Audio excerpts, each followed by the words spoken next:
한 주간 쟁점이 될 이슈들 패널들의 직감으로 미리 들어보는 시간이죠. 한판 직감. 오늘도 이 두 분과 함께합니다. 먼저 김재섭 국민의힘 서울도봉갑 당협위원장 어서 오십시오. 네, 안녕하세요. 도봉구 아나운서 도나스 김재소입니다. 네, 이어서 민주당 전세사기 고충 접수 공동센터장이세요. 권지웅 전 더불어민주당 비대위원 어서 오십시오. 네, 전세사기 일하고 있는 권지웅입니다. 예, 우리 권지웅 비대위원이 우리 김종혁 전 비대위원의 오프닝을 듣고 큰 충격을 받고 이제 민생 챙기고 있습니다. 제가 하면서 네. 그리고 민주당 지도부에서도 엄청 챙기고 있습니다. 나는 권지웅 의원이 하는 거는 인정합니다. 지도부 잘 모르겠어. 홍익표 원내대표님도 그렇고 이재명 대표님도 열심히 하고 계십니다. 여야 모두 힘써주시기 바라고요. 네. 자, 내년 3월 총선이 이제 본격적으로 뜨거운 이슈가 되고 있습니다. 본인의 의사와 상관없이 이분은 연일 뉴스 중심인데 한동훈 법무장관의 출마설 꾸준히 거론되고 있습니다. 지난 17일에는 대구 방문을 시작으로 또 내일과 24일에는 각각 대전과 울산을 가죠. 그래서 이 법무부는 정치 행보와 무관한 순수한 정책 현장 방문 일정의 입장입니다만 정치권 압박에서는 이제 전국을 돌면서 총선을 염두에 둔 행보다라는 해석인데 첫 번째 질문. 활동 보폭을 넓히는 한동훈 법무장관 총선 출마해서 국민의힘의 구원투수가 될 수 있을 것인가? 도나스? 네. 네, 자 우리 김재섭 위원장부터 말씀을 주시면 한동훈 장관의 행보. 총선 출마가 이제 가시화된 것 같긴 해요. 뭐 차기 법무장관 인사검증에 들어갔다라는 언론 보도, 그다음에 출마할 거라는 예측이 실려 있는 보도 이런 것들이 하나둘씩 나온다는 것 자체가 이미 한동훈 장관의 출마를 위해서 여러 가지 준비를 하고 있다 이렇게 충분히 이해할 수 있을 것 같고요. 예. 다만 이제 한동훈 장관이 차기 총선에 와서 어떤 역할을 하느냐는 여전히 그 고민이 많이 필요한 것 같습니다. 예. 최근에 대구에 가셔가지고 인기를 실감하고 오셨다고 하는데 사진을 굉장히 많은 분들이 찍자고. 예. 예. 근데 일각에서 제기되는 비대위원장까지 하시는 거는 저는 좀 무리라고 생각이 돼요. 왜냐면은 비대위원장은 선거를 이끌어야 되는데 경험이 있는 선거 분야죠. 경험이 반드시 있어야 될 거예요. 그래서 지금에 있는 인기만으로는 선거를 치를 수 없기 때문에 훨씬 더 노련한 사람들이 비대위원장을 하고 오히려 그럼 한동훈이라는 카드는 어떤 식으로 써야 될 것인가 이거에 대한 고민이 있어야 되겠죠. 그렇군요. 일단 구원투수가 될 것인가 이 질문에 대해서는 명확한 답변을 안 해주셔가지고 네, 구원투수. 아마 고민이 되실 것 같아요. 그러니까 예를 들면 수도권에 출마를 한다고 했을 때 잘못하면은 한동훈이라는 카드도 잃어버리고 어려운 지역에 출마를 하게 되면 혹시 낙선을 하게 되면 네, 혹시라도 굉장히 어려운 지역으로 가셔서 낙선을 하게 되거나 하면은 한동훈 장관이 국민의힘에서는 굉장히 큰 자산인데 선거도 질 수도 있고 게다가 한동훈이라는 카드 자체가 국민의힘에 불어넣는 활력 같은 것도 사라질 수 있기 때문에 예. 저는 전체 선거를 지휘하진 않다 하더라도 그래도 좀 안정적인 지역구에 가셔서 오히려 어떤 카드 역할을 하시면 저는 좋을 것 같고 전체 선거는 좀 다른 분들이 그렇으면 하는 게 더 좋은 방식이라고 봅니다. 예. 자, 권지웅 전 비대위원은? 저는 좀 조심스럽긴 한데 예. 한동훈 장관의 출마 그리고 선대위에서 역할 이게 국민의힘에게 안 좋을 것 같다는 생각이 좀 듭니다. 제가 왜 이렇게 생각하냐면 한동훈 장관 개인의 정치적 역량 있죠. 그리고 인지도도 상당합니다. 근데 이게 이제 내년 총선을 사실 국민의힘 입장에서 보면 반성하는 윤석열 정부로 치러야 전 수도권에서 약간 승부를 볼 수 있다고 생각합니다. 근데 반대로 오만한 윤석열 정부로 치르게 되면 사실 저는 아무리 개인의 인지도가 있다 손 치더라도 별로 안 좋을 것 같아요. 예를 들면 아주 구체적으로 한동훈 장관이 수도권에서 역할하면 한동훈 장관에게는 좋을지 몰라도 김재섭 위원에게 안 좋을 것 같아요. 그러니까 이게 걱정해 주시는 거예요? 예를 들면 강서 선거도 그러니까 후보자가 있긴 하지만 어쨌건 어떤 선거냐라고 규정되는 건데 이런 거예요. 윤석열 대통령의 제일 측근이 이번에 선거를 지휘하러 오거나 아니면 선거를 살리러 오는 겁니다. 근데 국민들이 보기에 사실 인현 위원장이 좀 이목을 끌었던 거 뭔가 변하나? 달라지나? 그 변화의 주체는 윤석열 정부였어요. 그러니까 윤석열 대통령으로부터 뭔가 다른 모습이 보이나? 이런 거였는데 한동훈 장관은 지금으로서는 여전히 윤석열 대통령의 확장판밖에 안 되는 상황이라 저는 별로 안 좋을 것 같은데 계속 그 이야기를 하시는 걸 보니까 어떻게 한동훈이라는 카드를 쓰실 것 같다는 생각이 듭니다. 어떻게든 쓸 것 같다. 네, 근데 그러니까 저도 카드라는 표현을 썼던 이유가 예. 그러니까 저는 역할은 분명히 있으실 거라고 봐요. 그러니까 선거를 치르려면은 기본적으로 저희가 비유하는 집토끼, 산토끼 비유가 있잖아요. 그러니까 예. 원래 고정적인 지지층 분들을 잘 이끌어가는 것도 중요하고 외연 확장을 하는 것도 중요한데 적어도 한동훈 장관이 지지층을 결집시킬 수 있다라는 데에서는 그 누구도 부인하기는 어려울 거라고 봅니다. 예. 저는 한동훈 장관이 그런 역할들을 해주시면 전국 선거를 또다시 지휘하는 누군가는 또 있어야 된다고 보는 거예요. 그러니까 근데 말씀해주신 대로 윤석열 정부에 대한 평가가 지금 상당히 냉정한 상황입니다. 그렇기 때문에 이런 임기 중반 내지는 말기에 치렀던 여당이 치렀던 선거들 생각해 보면 오히려 대통령을 치받는 사람들이 그 선거를 이끌었을 때 좋은 결과들이 있었거든요. 예를 들면 김영삼 대통령 때 그렇게 미워하던 이회창 그 총리가 당시에 선대위원장으로 왔던 것, 그 다음에 이명박 정부 말기에 완전 대선에서 피 터지게 경쟁했던 박근혜라는 사람이 비대위원장으로 왔던 것, 이런 것들을 생각해 보면 이런 분들이 전국 선거를 지휘하고 한동훈 장관 지지층을 결집하면 저는 나름의 역할 분담은 잘 될 거라고 봅니다. 예, 한동훈 법무장관 연일 기자들이 취재를 하고 있습니다. 총선 출마에 대한 질문을 하고 있고 또 오늘도 CBS가 주최한 대한민국 인구 포럼 현장에도 나왔었는데 기자들이 또 질문을 많이 하더군요. 그 현장 영상을 듣고 이어가겠습니다. 법무부 장관 일정보다 약간 대선 선거 총선 출마인 거 아니냐 이런 얘기도 있는데요. 구글링을 한번 해보십시오. 저 말고 다른 장관들도 그런 업무를 굉장히 많이 하셨죠. 네, 그럼 조금 더 확실한 총선 관련한 구체적인 계획을 언제쯤 밝히실 생각이실까요? 저는 이런 중요한 일이 많이 있고요. 중요한 일을 열심히 하겠다는 말씀 정도 드리겠습니다. 장관이 그 여권의 지속적인 출마 여부 수용했다 이런 보도까지 구체적으로 나온 상황이라서요. 보도라든가 추측이나 관측은 그냥 하실 수 있는 거고요. 저는 제가 할 일 열심히 하고 있다는 말씀 정도 드리고 아까 드린 말 정도로 가름하겠습니다. 예, 오늘 오전 코엑스에서 있었던 CBS 인구 포럼 행사에 또 축사했던 한동훈 장관이 나오다가 기자들 만난 장면인데 장 변호사님 관련 인터뷰 어떻게 들으셨어요? 오늘 조간에서 일단 네. 마음을 굳혔다 이렇게 단독 보도 형식으로 나오기도 출마를? 했더라고요. 이미 굳혔다는 거는 상수인 것으로 보이고요. 그럼 그래요? 어떤 쓰임새로 국민의힘에서 활용될 것인가가 관건일 텐데 예.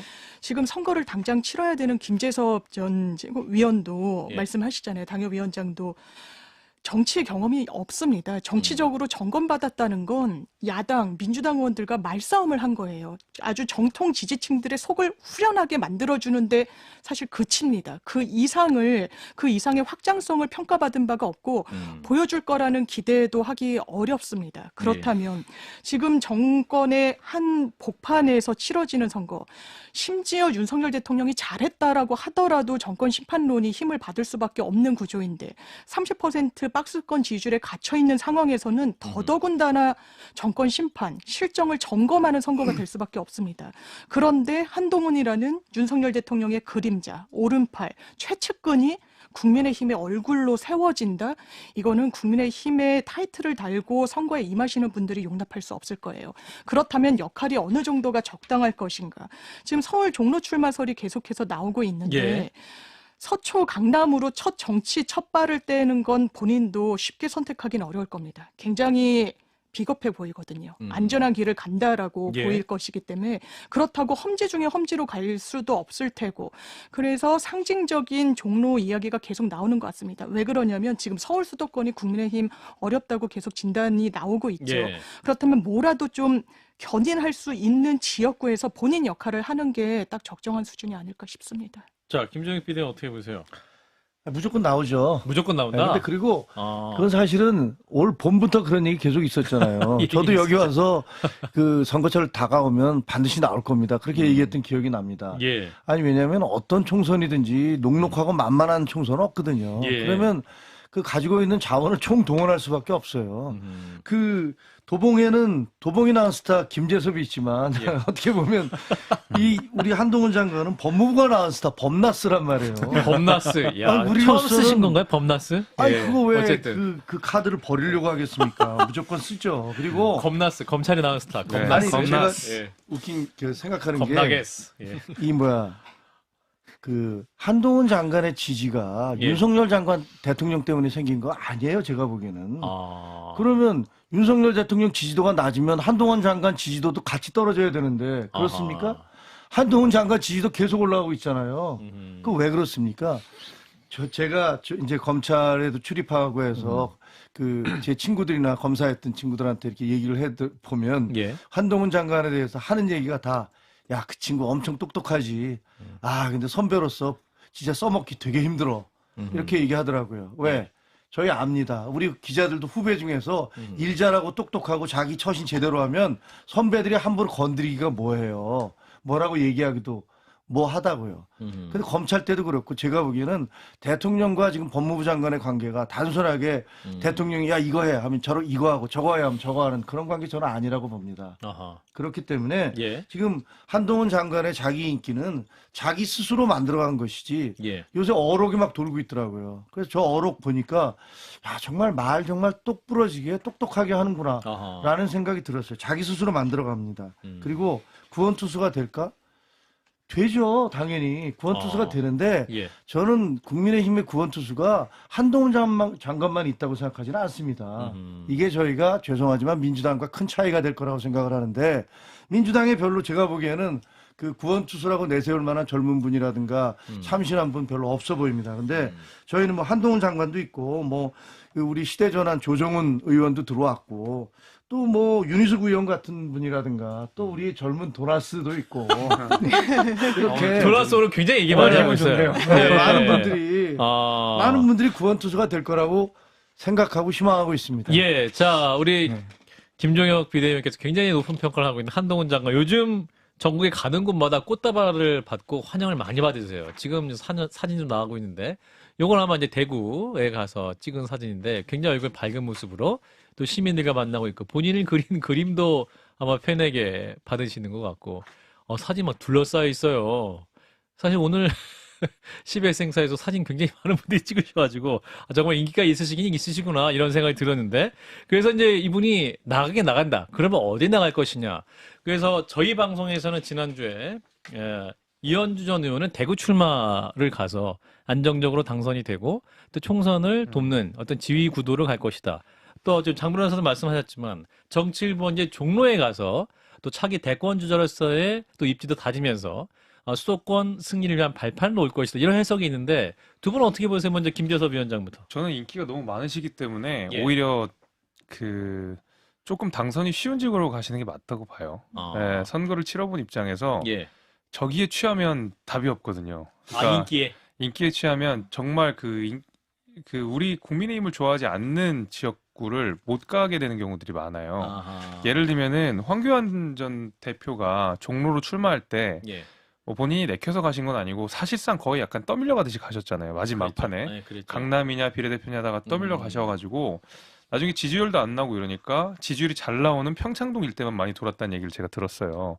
아하. 그게 선거가 오히려 어려운 선거일수록 저렇게 약간 지지자들의 환호를 받으면서 선거를 치르는 게 아니라 굉장히 그 낮은 자세로 가서 굉장히 허름하게 굉장히 험불하게 가는 게 기본적인 그 어떤 선거 방식이거든요. 대표적으로 이정현 대표가 선거 치렀던 거 생각해 보시면 예. 거의 시골의 촌부처럼 선거를 치르시잖아요. 자전거 타고. 그러니까요. 근데 대부분 험지에서 하시는 분들이 그래요. 그래서 저는 오히려 한동훈 장관 스타일 자체도 그렇고 본인이 가진 브랜드 경쟁력이라는 이런 면에 있어서 오히려 어려운 지역에서 이렇게 험지 개척을 하는 것보다는 안정적인 지역구에서 당의 간판으로서 카드의 역할을 하는 것이 저는 지지층을 결집시키는 것이 중요한 역할이라고 그럼 대구입니까? 보지. 저는 대구도 저는 좋다고 봅니다. 그래서 오히려 그런 식으로 접근을 해야지 무조건 한동훈 장관의 체급이 크니까 어려운 지역 가서 이겨오라. 이건 당에게도 한동훈 장관에게도 저는 큰 도움 아니라고 생각합니다. 권지웅 전 비대요. 저는 무조건 당선되는데 가실 것 같은데요. 무조건 당선되는 거. 대구. 왜냐하면 지금 국민의힘이 뭔가 희생하는 분위기 아무도 없지 않습니까? 다 버티고 있는데 한동훈 장관이 왜 떨어질 수도 있는데 가겠습니까? 그러니까 전반적으로 그런 분위기가 아닌데 한동훈 장관이 그 분위기를 만들겠다고 할 리가 없다는 생각이 하나 들고 예.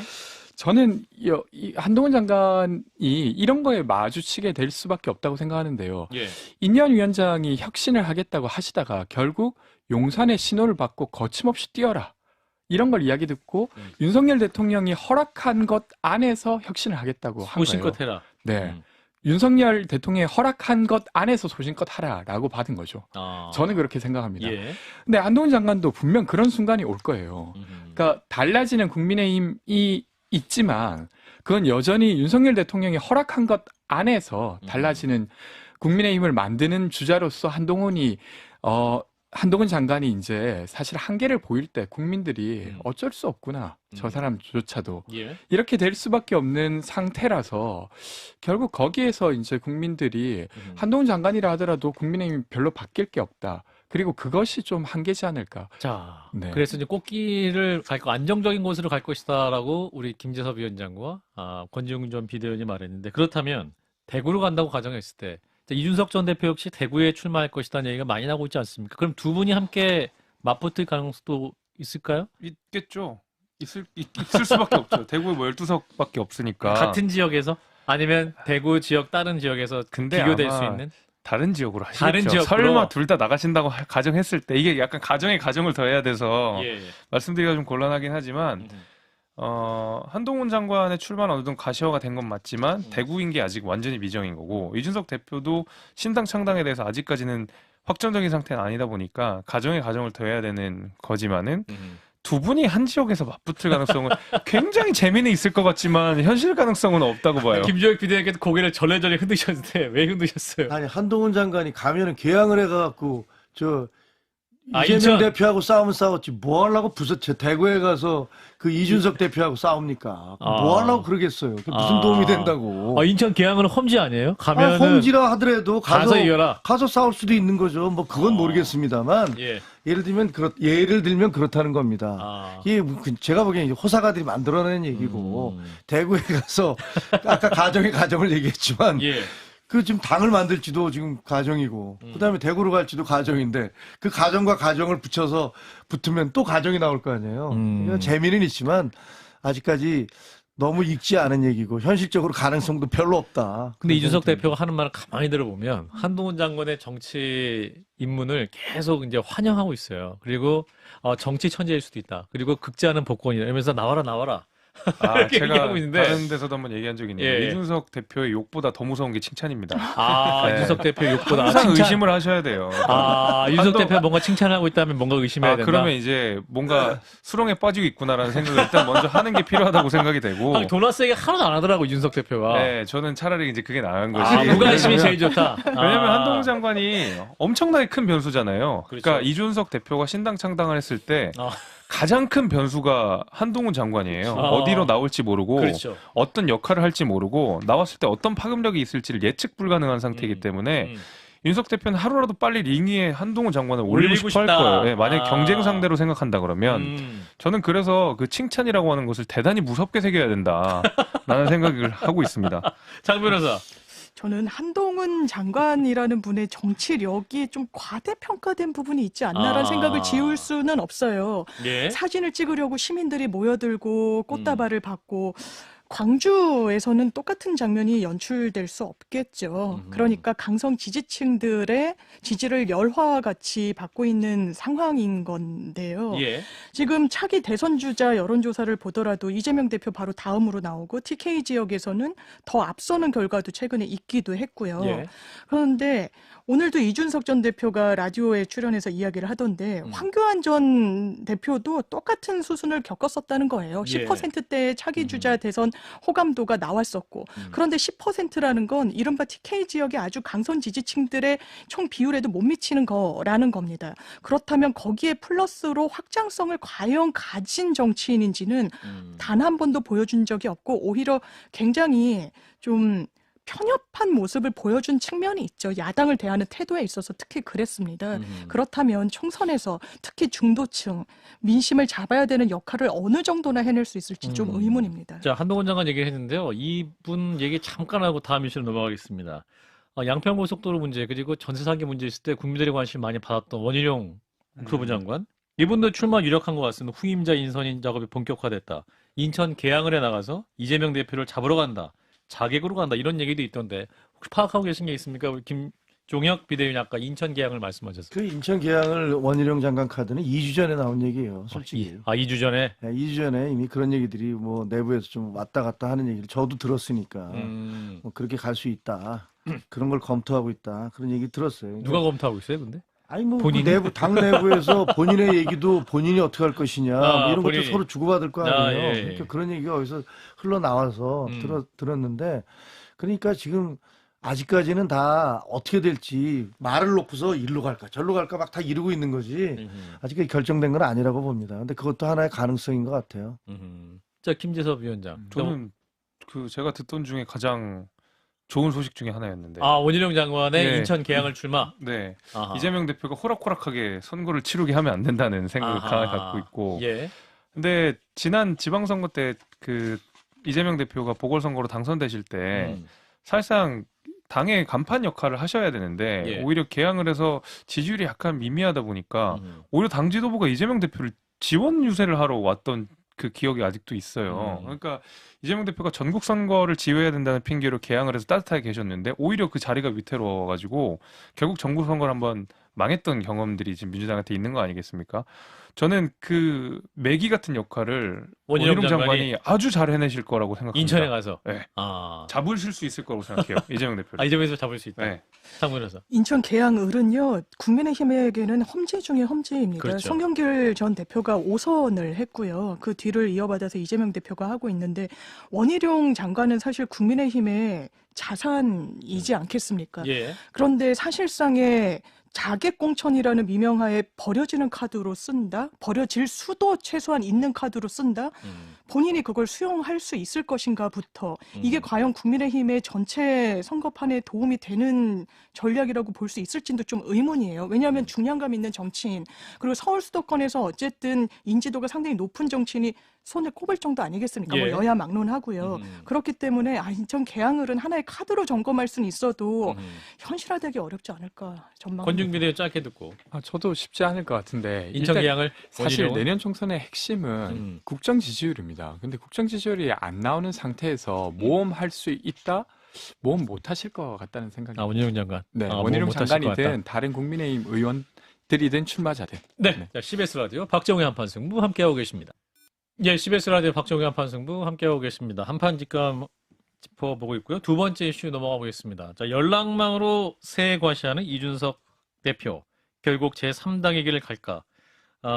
이준석 전 대표가 이제 자신을 지지하는 세력이 가입하는 이른바 온라인 연락망을 지금 계속 업데이트하고 있습니다. 어제 저녁 9시 기준 4만 명 정도 참여했다. 중복 데이터별 2% 정도. 매크로나 이상 데이터 증후는 없다라고 본인 또 SNS에 올리기도 했는데. 자, 이준석 대표의 행보 어떻게 볼까? 결국 제3당으로 간다. 이렇게 봐야겠죠?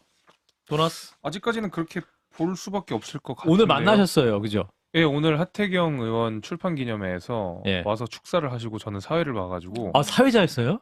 어떻게 하다 보니 그렇게 됐습니다. 우리 예. 김재섭 위원장이 재능이 많으시네. 사회도 네, 보시고. 어쩌다가 그렇게 예. 됐는데 여튼 거기서 뭐 메시지 이런저런 메시지를 내셨는데 예. 그러니까 하태경 의원과도 나는 길이 다를 수 있다라는 이야기를 백브리핑 중간에 하신 걸로 제가 알고 있어요.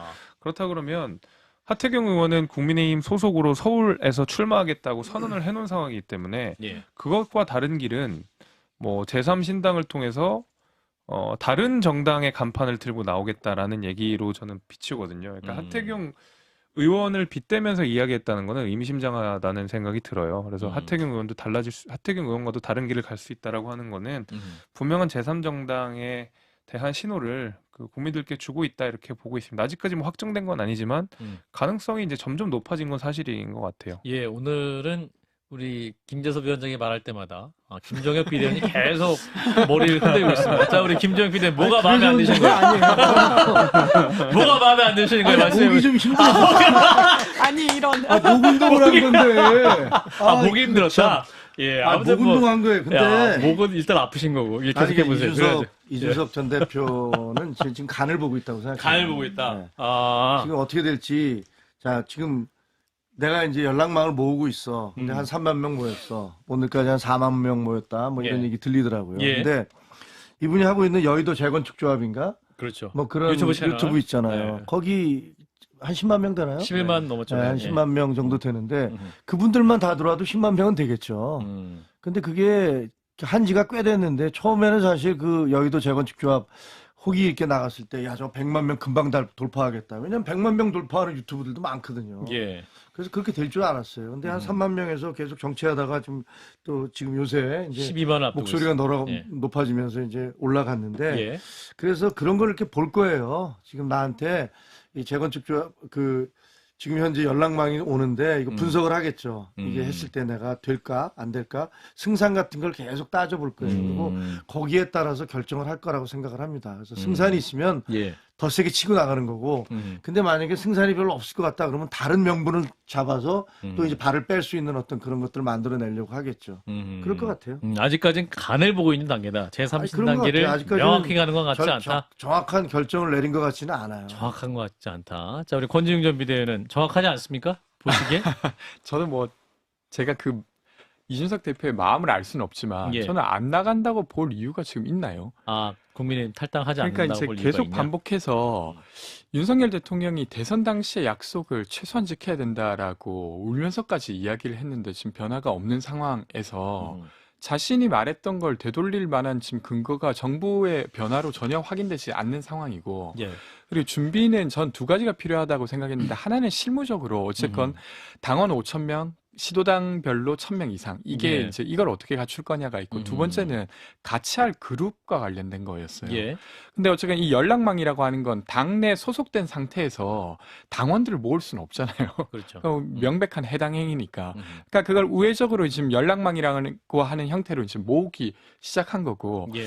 그럼 나머지 하나는 그룹을 꾸릴 수 있을 건가인데 저는 거기에 실패해서 주저앉을 수는 있어도 다시 뭔가 당에 들어가려고 지금 이런 어떤 일련의 과정들을 한다고 보이진 않아요. 아하. 그래서 뭐 함께할 현역 의원들이 저는 많진 않다고 생각되는데 근데 국민의힘 내부 분위기를 제가 잘 모르니까 이렇게 생각하는 걸실 수도 있고 그리고 유승민 전 의원과의 결합 이런 것들도 되게 중요한 요소로 보이는데 아직 거기에 대해서는 잘 모르겠어요. 그러네요. 그러니까 그런 요소가 잘 안 돼서 주저앉을 수는 있어도 국민의힘에 들어가서 뭔가 자기가 지금 가지고 있는 걸로 국민의힘에서 뭐 해보겠다는 걸로 읽히진 않아서 저는 창당으로 갈 것 같다는 생각입니다. 자, 윤석 전 대표가 저희 방송에 나와가지고 본인의 상태는 이혼을 앞둔 부부다. 그리고 이제 12월까지 숙려 기간이다. 이렇게 말씀을 하더군요. 자, 장 변호사님, 숙려 기간 동안 다시 재결합하는 부부가 있죠. 있죠? 아이가 있으면 특히 그런데 아이가 있으면 되게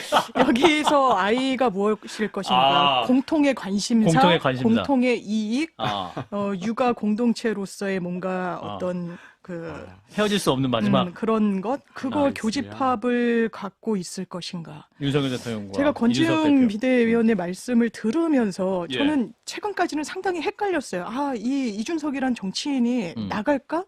안 나갈 수도 있으려나? 왜냐면 박재홍의 한판 승부에 나와서는 또 이렇게 이야기하더라고요. 예, 나 비대위원장 시켜주면 110에서 120석 얻을 수 있어. 그렇죠. 이 말인 즉슨 안에 있을 가능성을 상당히 여지를 둔 워딩이잖아요. 네네. 그런데 오늘 또 바로 만나고 오신 분으로는 결단을 내린 것 같다. 이렇게 또 판단하시는 데는 이유가 있을 텐데. 그런데 권지웅 비대위원 말씀을 들으면서 그럼 당에 다시 복귀했을 때 어떤 풍경이 펼쳐질 것인가.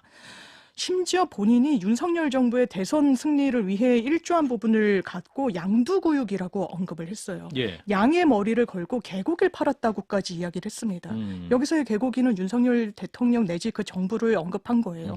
국민들을 실망시켰다는 거죠. 그 말이 이번 정부한테는 상당히 언짢고 아플 텐데 어쨌든 그 말을 던진 장본인은 이준석 대표입니다. 그런데 총선에서 탈당하거나 신당 창당을 하지 않고 당내 몸담으면 또 윤석열 정부의 승리를 위한 총선 지원을 할 수밖에 없는 상황인데 예. 그 선택을 했을 때 국민들이 뭐라고 이준석 대표를 평가하겠습니까? 그때는 정치적인 사실상 생명도 상당히 위태로울 수밖에 없을 거예요. 예. 지금 신당 창당론을 이야기하면서 정치적 체급을 상당히 키워가고 있어서 신당 창당이 딱 되면은 오히려 그게 쪼그라질 수도 있다라는 언론의 전망들도 나오는데 심지어 쪼그라들더라도 지금은 나가지 않을 수 없는 상황이다. 나가지 않을 도리가 없다. 이런 생각이 좀 듭니다. 예. 자, 이제 이준석 역전대패 제3 신당이 만들어진다면 이제 지난 15대 총선, 1996년의 자민련 혹은 2008년 18대 총선의 친박연대와 또 유사할 것이다. 라는 또 진단도 나옵니다. 우리 김정혁 전 비대위원께서 또 취재 많이 해보셨으니까 감각으로 보실 때 어떠세요? 친박연대 자민련 정도의 선거에서 예. 기자들이 예측하는 게 항상 틀려요. 왜 틀리냐면 그 4년 전에 선거를 가지고 예. 4년 뒤에 선거를 그 예측을 하거든요. 지난번에 이랬으니까. 그러니까 어떻게 보면 경험의 노예가 되는 거예요. 아하. 야, 이 전 선거에서 이랬으니까 이번에도 이럴 거야. 근데 선거를 치러보면 4년 지면은요, 그 수도권 같은 경우는 한 40%가 바뀌어요. 다 바뀌는 거야, 사람들이. 그런데 4년 전에 그때 그랬으니까 이번에도 이럴 거야. 유권자의 성향이나 뭐 분포가 그렇죠. 달라진다는 예. 것이죠. 분위기도 달라지고 예. 또 나이도 더 들고 다 달라지거든요. 근데 지금 얘기하는 건 25년 전에 있었던 27년 전에 있었던 자민련 얘기. 1996년도에 27년도에 JP의 자민련이 예. 그때 제가 출입 기자였거든요. 아. JP의 자민련이 이렇게 됐었어. 김종필. 이렇게 얘기를 합니다. 예. 그다음에 친박연대 2008년 4월 9일. 이건 몇 년 전이에요? 15년 전이네요. 15년 전에 그때 친박연대는 이랬어. 그 두 개를 기준으로 얘기한다는 건 제가 보기엔 그냥 어불성설이고요. 그냥 그거야말로 말 안 되는 소리고 지금 달라진 상황에서 지금의 어떤 유권자들의 성향이라든가 생각 이런 것들을 기초해서 얘기를 해야 되죠. 지금 대구가 27년의 대구하고 같습니까? 그리고 지금 뭐 15년 전에 그때하고 선거가 같지 않아요. 예. 그래서 제가 보기에는 그냥 하는 소리고요. 아마 이준석 대표는 이번에 세 가지 선택이잖아요. 잔류하느냐, 나가서 신당을 만드느냐, 아니면 중간에 주저하느냐. 아까 우리 권지웅 비대위원 그 얘기한 대로. 근데 한 가지 분명한 건 이번에 만약에 국회의원에서 당선되지 못하면 정치적으로는 거의 끝장이라는 그런 네 번째 떨어지는 거 아닙니까? 그러니까 거의 끝장일 거예요. 그러니까 본인의 고민도 무지하게 깊을 겁니다. 만약에 중간에 무너진다? 제가 보기엔 그건 선택할 수 있는 게 아니고 둘 중에 하나예요. 나가든가 남든가. 근데 다 가능하다고 봅니다. 뭐 지금 두 분께서는 남아있을 가능성 별로 없다. 그렇지 않다고 봅니다. 예, 뭐 저 이런 정치라는 가운데 것들은. 또 이준석 신당에 합류할 것 같았던 더불어민주당 이상민 의원 지금 국민의힘 입당을 진지하게 고민하고 있다라는 얘기가 있고 또 무엇보다 그 국민의힘 혁신위에 가서 초청하는 강연에도 참여할 것 같다는 뉴스가 있는데 자 권지웅 전 비대위원, 자, 이상민 의원의 행보는 어떻게 보고 계세요? 아니, 사실 저는 당내에서 이견 말하는 정치인들이 더 많아져야 된다고 생각하는 편입니다. 예. 근데 사실은 타당으로 넘어간다고 하는 건 좀 예. 다른 측면이 있어요. 아. 게다가 특히나 지금 윤석열 정부의 행태를 민주당원으로서 보면서 국민의힘으로 들어갈 수도 있다는 말을 저는 쉽게 할 수 없는 말이라고 생각됩니다. 물론 진영을 넘어 공감을 해야 되고 하지만 네. 그래서 게다가 이제 이상민 의원께서 민주당에서만 4선을 했고 그리고 전체적으로 5선 국회의원으로서 당내 비판을 한다고 하는 건 당을 바꾸기 위함이었잖아요. 예. 근데 그 노력을 저는 아직 더 할 게 많다고 생각되는데 이제 진절머리 나서 나가겠다 이렇게 하시는 건 저는 좋은 모습은 일단 아니라고 생각되고요. 예. 저는 평소에는 사실 타당에 가서 강연도 하고 이런 것들이 문제라고 생각하지 않습니다. 예. 근데 지금처럼 이렇게 의심받을 때는 아. 좀 자중하는 게 맞지 않았나 이런 생각이 듭니다. 근데 그동안 너무 외로우셔가지고 네. 그 당에서 그런 비판의 목소리를 낼 때 뭐 개딸들이라든지 그 어떤 과격한 지지 세력들이 숨도 못 쉬게 막 문자 폭탄 보내고 그러니까 뭐 또 당내 의원들도 그렇게 또 지지 안 해주시는 것 같고 그걸로 외로우셨을 수는 있을 것 같아요. 저도 예. 막 문자 많이 받고 네. 뭐 글 쓰면 늘 나가라고 하고 국민의힘 가라고 하는 공격을 많이 받아서 국민의힘 가라는 분이 있어요? 네, 권지웅 뭐 비대위원도? 많이들 그렇게 어서 오세요. 어서 오시네 또. 모든 웰컴입니다, 영어로. 아니, 거기는 전 세상에 문제 안 달아주시잖아요.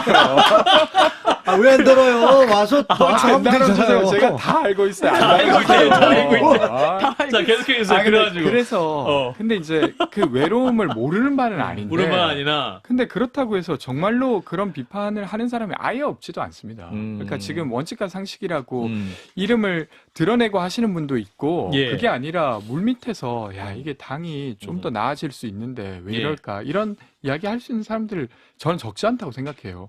저만 해도 그렇게 생각하는데 하물며 5선 의원이 만날 수 있는 사람이 왜 없겠습니까? 그래서 저는 지금 단계에서 이런 이야기 하시는 건 별로 좋지 않아 보인다. 자, 김종욱 네. 비대위원은 뭐 웰컴이라고 굉장히 하셨고, 자, 우리 김재섭 위원장은 저는 두 손 그렇게- 들고, 우리 저- 조정원 의원이 네. 뭡니까, 큰 값을 쳐서 받아들이겠다.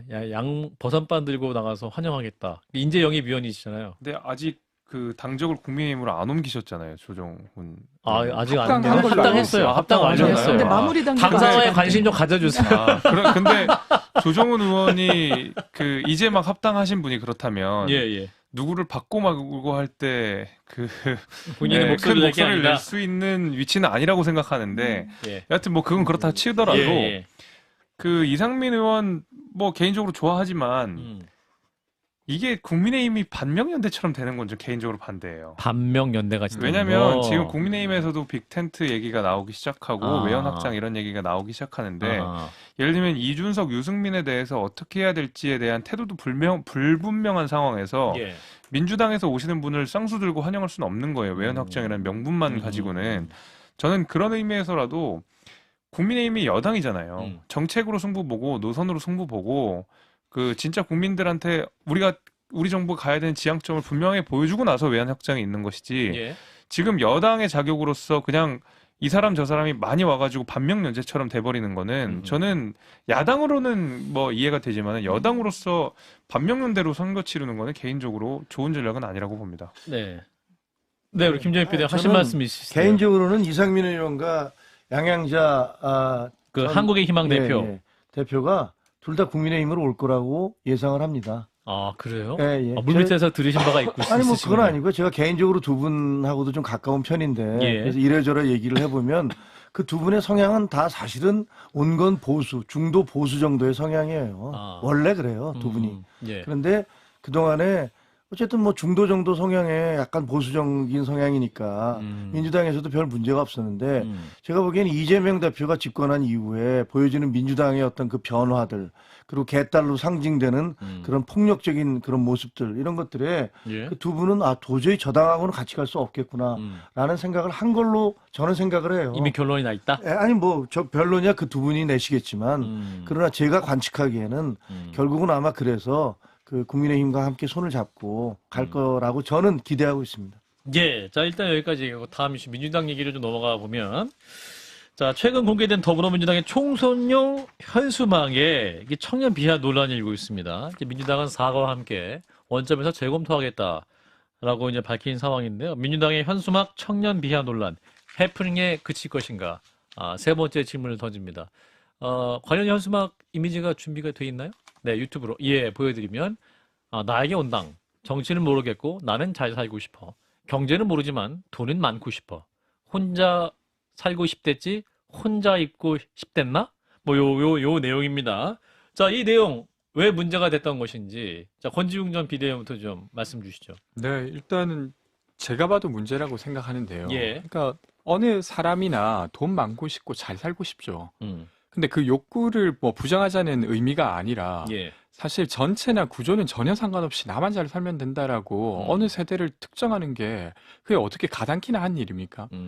그게 뭐 꼭 청년일 뿐만 아니라 어느 세대라도 그렇게 규정해서는 안 된다고 생각되고요. 예. 그래서 이 현수막의 메시지는 아주 잘못된 게 맞다라고 생각되고 근데 이게 사과하는 과정에서도 예. 약간 잡음이 있었던 것 같아요. 지금은 예. 네, 사무총장께서 사과를 한 걸로 저는 알고 조정희 있습니다. 사무총장이 네, 사과를 했죠. 저는 잘한 일이라고 생각됩니다. 예. 왜냐하면 일을 하다 보면 잘못이 있죠. 일어나기도 하기 때문에 그럼 그걸 인지했을 때 어떤 태도를 보일 거냐에 있어서 사무총장께서 사과한 일은 잘한 일이라고 생각되고 근데 처음에 이게 나왔을 때 이게 업체가 그냥 의견 준 거다 뭐 이런 식으로 좀 넘기려고 했던 것 같아요. 당과 관련이 없고 업체에서 해당 문구를 만든 것이다라고 했는데 네. 사실 이게 말이 되나요? 그러니까 아니 그러니까요. 업체에서 이렇게 썼으면 이렇게 당이 이렇게 현수막 해도 되는 거예요? 그러니까 이게 근데 특히 그 지적이 타당한 게 이게 공문이 공개가 됐어요. 예. 그러니까 중앙당이 시도당에게 이 4개의 시안 중에 2개 정도는 걸어달라. 그럼 그거는 당이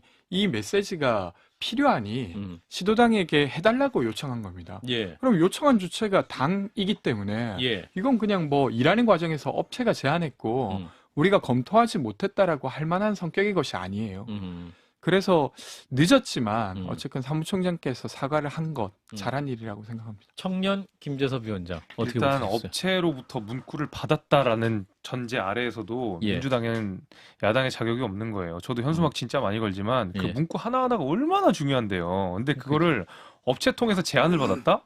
민주당은 그럼 청년에 관한 내용을 업체한테 외주 줘가지고 하겠다라는 거기 때문에 그 핑계도 말이 안 되는 핑계라고 음. 보고요. 예. 그러니까 되게 오랜만에 민주당 소식 들었는데 하필이면 또 이런 거여가지고 그런 생각이 들었어요. 과거 이제 조국 전 장관부터 해가지고 예. 민주당에 대한 젊은 세대들의 지지가 많이 철회가 됐는데 얼마 전에 유시민 전 장관의 청년 비하 발언도 마찬가지고 아 이래서 젊은 사람들이 민주당 떠났지 이런 것들을 자꾸 재확인시켜 주는 것 같아요. 어허. 그러니까 오히려 국민의힘이 약간 국민의힘의 최저점을 늘 민주당이 만들어주고 있다. 저는 이런 생각이 들 정도입니다. 예. 자, 네. 또 저기 프레카드 많이 만들어 보셨을 김종혁 비대위원은 이 민주당의 이 청년 비하 현수막 해프닝 어떻게 보셨습니까? 그 제작 그냥 과정. 좀 심하게 얘기하면 바보 같은 짓 한 거죠. 뭐. 간단하게 바보 얘기하면 같았다. 어리석은 행동을 한 거고 예. 그리고 그게 이제 웃긴 게 최고위를 통과했잖아요. 네네. 해서 이제 걸어라고 한 거 아니에요? 그러면 그냥 저희가 실수했습니다라고 하면 되는 건데 그 여러분들이 앉아갖고 이걸 보면서 이게 문제가 있다는 것들을 전혀 걸름 장치가 없었던 거 아니에요. 그러니까 쉽게 얘기하면 저도 이제 우리 기자 출신이니까 예. 데스크를 보잖아요. 기사 그래서 제목. 예. 말이 안 되는 기사를 써왔어. 예. 근데 데스크를 보면서도 그냥 넘겼어. 예. 그래서 너무 바빠서. 몇 단계가 넘어가서 그냥 출판이 돼버렸어요. 신문에 나와버렸어. 그럼 이제 난리가 나는 거 아니에요? 예. 그것처럼 그러면 이제 그런 일이 벌어지면 회사가 발칵 뒤집히죠. 왜 발칵 뒤집히냐면 국장의 입장에서 야 데스크들이 쓴 애도 문제지만 그거를 그냥 넘어간 우리 시스템, 아하. 우리 구조, 우리의 사고방식 이게 더 문제다 이렇게 지적을 하거든요. 그런 것과 비슷한 것 같아요. 그거를 보면서 이게 뭐 젊은 애들 생각을 우리가 잘 반영해서 이렇게 하면 젊은이들이 우리한테 올 거야라고 생각했던 그 머릿속에 우리한테 국민의힘에 그 많이 비판하시는 그 꼰대 같은 사고방식들 뭐 그런 것들에 대해서 많이 반성을 하셔야 될 것 같아요. 네, 이제 민주당의 총선 기획단의 위원이 장유민 변호사. 네, 네. 제가 뭐 이 시안이라고 했으니까요. 예, 구체적으로 그게 내려간 경위 등에 대해서는 잘 알지 못하지만 예. 민주당이 총선을 앞두고 청년층을 모욕주기 내지는 단시안적으로 다가가기 위해서 이런 플래카드를 고민하진 않았던 것으로 알고 있습니다. 기본적으로 기존의 정치권이 청년 유권자층을 어떻게 대했는지에 대한 깊은 고민이 있습니다. 이게 반성에 기반한 것이기도 하고요. 뭐 윤석열 정부 거론하기에 앞서 민주당도 성찰해야 되지만 당장 대선 때 뭐 200만 원 주겠다 경사들에게. 예. 이거 사실 할 수 없는 그 예산과 관련한 정밀하고 치밀한 정책 검증은 없었던 것이거든요. 청년 장관시키겠다. 아주 입속에 혀처럼 했지만 청년들에게 결과적으로는 거짓 기만으로 다가갈 수밖에 없도록 기성 정치인들이 행동했습니다. 예. 거기에 대해서 깊은 반성을 하고 있습니다. 민주당이 그렇다는 것이고요. 거대 담론을 언급하고 민주화 이야기를 하고 역사 언급을 하면서 도덕성을 종용하던 그 태도 물론 맞지만 2030 세대는 그런 상황을 체험하지 못했고 그렇다라고 해서 반가치적이라거나 역사에 관심이 없는 세대는 아닙니다. 예. 그런 부분에 대해서 어떻게 유권자층에게 다가갈 것인지에 대한 깊은 고민이 민주당에 있다는 말씀 드립니다. 예. 자, 이런 가운데 김종민, 윤영찬, 이원욱, 조홍천 의원으로 구성된 그 원칙과 상식 모임에서는 논평을 냈어요. 지도부 책임론을 내세우면서 이번 홍보기획을 총괄한 것으로 지목되는 한준호 홍보위원장 사퇴해라 이렇게 얘기하고 있는데 당내에서 얘기 들으신 게 있습니까? 권지웅 비대요. 저는 정확히 사과하고 넘어가야 될 일이라고 계속 예. 생각이 들어요. 그래서 이걸 총괄했던 책임자가 있다고 하면 예. 사과하시는 게 맞다. 지금 사무총장께서 사과한 게 있지만 예. 그렇게 생각하고 저는 이렇게 생각하는데 이런 과정을 거치면서 잘 알게 되면 되는 거예요. 사실은 젊은 세대라고 해서 연대의식이나 공감 이런 게 없는 게 전혀 아니잖아요. 예. 그러니까 사회적 이슈로 보더라도 세월호라든지 촛불이라든지 아니면 이태원 참사가 이렇게 사회적 이슈가 되는 데는 당연히 젊은 이들의 어떤 참가, 젊은 시민들의 참가가 있었던 거기 때문에 그러니까 뭔가 이제 과거에 공동체 우선주의라든지 집단주의에 대한 어떤 반감을 어떻게 넘어설 건가를 고민하는 과정에서 이런 실수가 나왔다고 생각하고 그걸 잘 인정하면 반복하지 않을 텐데. 사퇴까지는 아니다. 일단은 그래도 사과부터 일단 하는 게 맞다. 사과부터 하는 게 네, 맞다. 이렇게 예. 생각합니다. 자, 이재명 대표는 오늘 열린 비공개 회의에서 최고회의에서 지도부 내 레드팀 역할이 필요하다 이런 말씀도 했다고 하네요. 그러니까 이제 쓴소리 할 수 있는 팀 필요하다는 건데 장 변호사님 들으신 게 있으세요? 이게 제가 들은 얘기는 없고요. 예. 이게 아마 언론 보도를 통해서 저도 아는데 최고위에 뭐 통과 이런 의결작용이 있었던 건 아닌 걸로 알고 이제 보고가 됐다라는 예. 보도가 있었는데 네. 어떤 그 컨셉에는 고개를 끄덕였지만 이게 왜냐면 문구가 지금 4개만 소개가 돼서 그렇지만 뭐 50개가 넘고 이렇다고 아하, 하니까요. 그렇군요. 그래서 세밀하게 못 챙겨봤던 부분은 있었던 것 같고 그래도 국민들께 변명은 되지 않을 거라고 생각합니다. 근데 민주당 내에 레드팀이 있을 수 있나요? 레드팀이 있잖아요. 원칙과 상식. 근데 그 원칙과 상식에 대해서 지금 개딸인 분들이 어떻게 하고 있습니까? 예. 민주당 내에서 저는 여태까지 민주당 올해 민주당 출입 반장도 해봤고 민주당 어떻게 흘러왔는지 쭉 봐왔지만 요즘처럼 그렇게 의원들에 대해서 거의 노골적인 협박과 위협이 가해지는 것들을 본 적이 없습니다. 그리고 그것을 당내 지도부가 그냥 방치하고 넘어가는 것도 본 적이 없고요. 그럼 예. 레드팀이 어떻게 있을 수 있습니까? 말했다가 죽을 텐데. 네, 과격하게 말씀. 권지웅 비대위원 15초 반론해 주세요. 그래도 저 같은 사람이 계속 민주당에 아, 있는 걸 맞아요. 보면 레드팀 레드팀이 있는 겁니다. 그러니까 그게 이제 아주 활발하진 못하더라도 계속 예. 작용반작용이 있다고 저도 말씀드립니다. 새삼스럽게 레드팀 챙기지 말고 있는 권지웅이나 잘 챙기라는 말씀을 드리겠습니다. 알겠습니다. 오늘 한판 직감은 여기까지. 김재섭 국민의힘 서울도봉갑 당협위원장, 권지웅 전 더불어민주당 비대위원 두 분 고맙습니다. 고맙습니다. 감사합니다.